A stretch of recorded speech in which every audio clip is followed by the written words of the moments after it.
Kakasuhan na sa Lunes ang 3 sa 6 na suspect sa insidente ng panloloob sa SM Mega Mall noong nakaraang linggo. Si Alvin Baltazar sa detalye. Isasampanan ng PNP ang kasong robbery in band laban sa grupo ng mga kawakay sa Mega Mall itong nakalipas na Sabado. Ayon kay NCRPO Chief Police Director Leonardo Espina, may kinasasangkutan ng mga kaso ang grupong tinatarget nila sa kasalukuyan na mabibitag na anya nila sa lalong madaling panahon. 3 sa 6 na mga tinutugis ay nakilala sa mga pangalang Alex Demale, Nasruddin Andal at Tho Mangulamas. Clearly, Monday we will announce, we will invite you. Binubuo pa lang ngayon lahat ng dokumento. Grupo to. Malaking grupo ba ito? Hindi naman, ilan lang ito. Makukuha natin ito isang araw.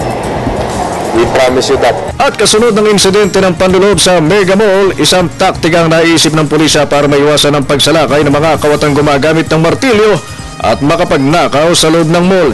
Ito ay ang i-monitor ang mga bumibili hindi lang ng martilyo kundi ng mga kahalin tulad nitong bagay na maaaring gamitin ng mga kawatan na ang target ay mga stall na may mamahaling paninda sa naturang establishmento gaya ng jewelry store. Ay yung mga bibili ng mga pipe wrench, hindi lang dito. Martilyo. Ito pwede itang palo.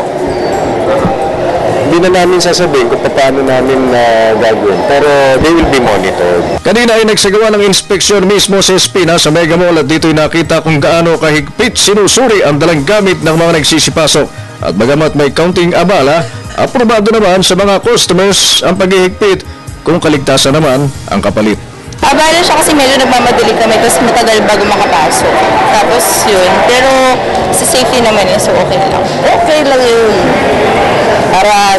Para nga seguridad.